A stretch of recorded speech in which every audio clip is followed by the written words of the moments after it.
What's up, Seahawks, and welcome back to Seahawk Central. I'm Davis Bell with sports. And I'm Emma Tillman with news. We're keeping this week's episode on the shorter side of things, hitting on a special market filled with small businesses and secondhand apparel.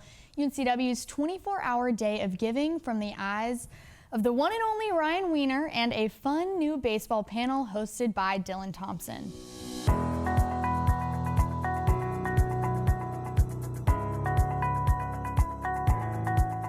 Last Saturday, the Springs Tide Market brought new light to secondhand shopping and handcrafted jewelry at Recon Surf Shop. Hosted by UNCW's Surfrider Foundation, 10 local vendors set up their stations and welcomed many shoppers. Live music from Bella Pedon kept things groovy under the warm springtime sun, and I even walked away with a few new accessories for myself. A handful of vendors are current students as well.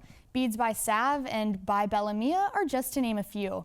Beads by Sav, headed and handcrafted by junior Savannah Roberts, shared what it means when fellow students buy her jewelry. I think it's cool that people are walking around rocking Beads by Sav, because hopefully they can get the word out and market more, because it's kind of hard to find people to buy things when they don't show up to the market. So. For the sake of Savannah and fellow vendors, supporting small businesses and local artists at markets like this one is a great way to stay involved and benefit both artisans and yourself. Mackenzie Messer, president of UNCW Surfrider Club, says profits from the market will help fund beach cleanups, environmental restoration efforts as well. Here's why Messer enjoys the markets. I think it's really nice to see all of the students come together, especially since most of our vendors are students at UNCW, and then they'll bring their friends, and it's just a lot of community, and it's very sweet to see everyone come together. And a lot of the vendors are sustainable. They're reusing clothes that they already purchased, or they're making their jewelry themselves. So it's important to kind of promote that in a time where there's so much like fast fashion and overconsumption. With even warmer weather ahead, more markets will be held on the weekends, so keep your eyes peeled and check out Surfrider's Instagram if you're looking to help with their cleanups and restoration efforts. Well, first up for sports, Ryan Weiner is going to tell us about last week's 24-hour day of giving. Ryan? Thanks, Emma. From noon on April 8th to noon on April 9th, the university hosted a 24-hour giving challenge. During this time, alumni and fans are free to donate to the school or even a specific organization. In 2024, the fundraiser produced roughly $650,000 in funding.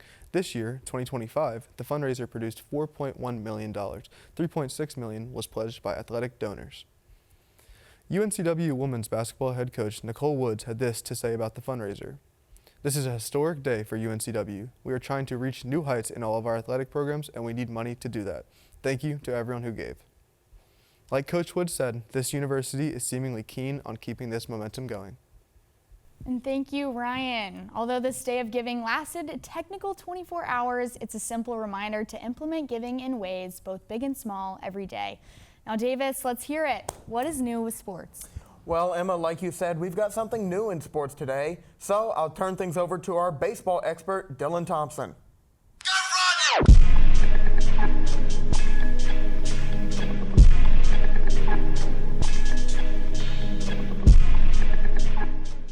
Thanks, Davis. Welcome back to the Seahawk Slugger. I'm your host, Dylan Thompson, and today we've got a special edition of Seahawk Baseball here. Joined with a friend, guest, and baseball fan, Garrett Topping, where we'll be discussing the team thus far. Garrett, thank you for joining us today. Thank you for having me. Garrett, I want to kick things off with overall thoughts of this team so far. Obviously, they're 18-18, and I personally think that this team is way better than a sub-500 team. I don't know. To me, it feels like sometimes our hitting is very inconsistent. Like this weekend, they hit good Friday, they hit good Sunday. Just Saturday, they just didn't hit good the whole game. And it started off good, didn't finish good. So, what do we think we need to find to kind of have, obviously, a good 3 games? Obviously, it feels like we haven't really been able to have a good 3-game stretch where we're winning consecutive games. I think our win streak has been at max only up to 2. Yeah. Well, I mean, if they win on a Friday game, they have to carry that spark over to Saturday and then do the same for Sunday. I mean, if they hit good Friday, they got to hit good Saturday, they got to hit good Sunday. It's just, they have to put the 3 phases of the game together: good pitching, good hitting, and finishing. So. When we talk about finishing, as we look at this record, there's a bunch of away games.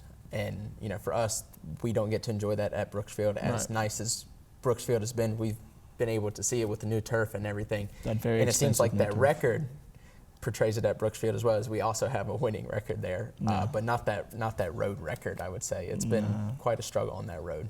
Yeah. What do you think they should do to win on the road?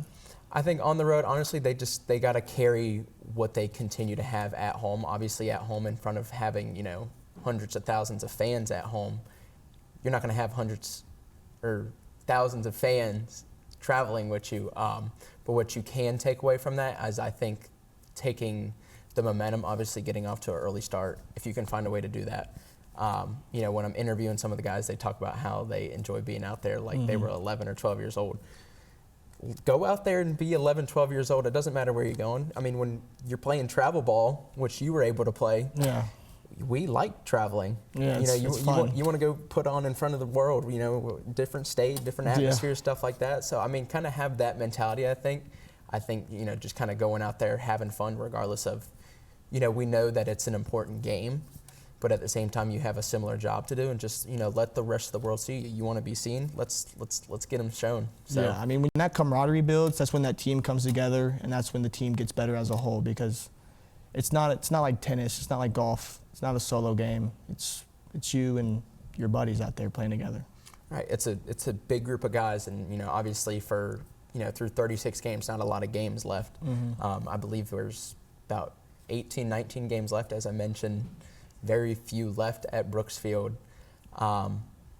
Just really kind of finding the identity of this team now, kind of digging deep, working with each other, pushing each other to the limits, I think is kind of where we need to be in this final stretch. Right.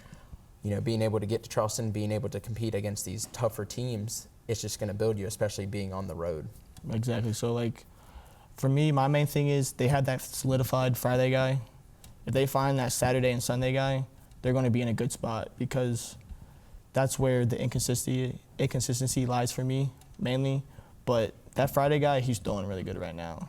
And then they have bullpen pieces that they put in Saturday and Sunday. And then that hitting comes along, they're going to be good. They're going to be a scary team to play. Surely a lot to do for the team this year, as the season is more than halfway through, looking to improve as a whole. As we head home and finish up here on Seahawk Slugger, be sure to follow the Instagram page for more highlights, clips, and interviews.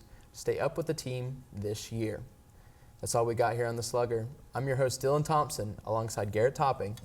Stay safe and go Hawks. Back to you guys. Thanks, Dylan. That's all for this week's episode. As always, for more sports coverage, be sure to check us out on Instagram at Seahawk Central Sports _UNCW. And if you're watching this episode via YouTube, give the news Instagram a follow as well at UNCW Seahawk Central News. As always, if you've got a story idea, email our news team at UNCW Seahawk Central News @gmail.com. Thanks again for your precious viewership. I'm Davis Bell with sports. And I'm Emma Tillman with your news. See you next week.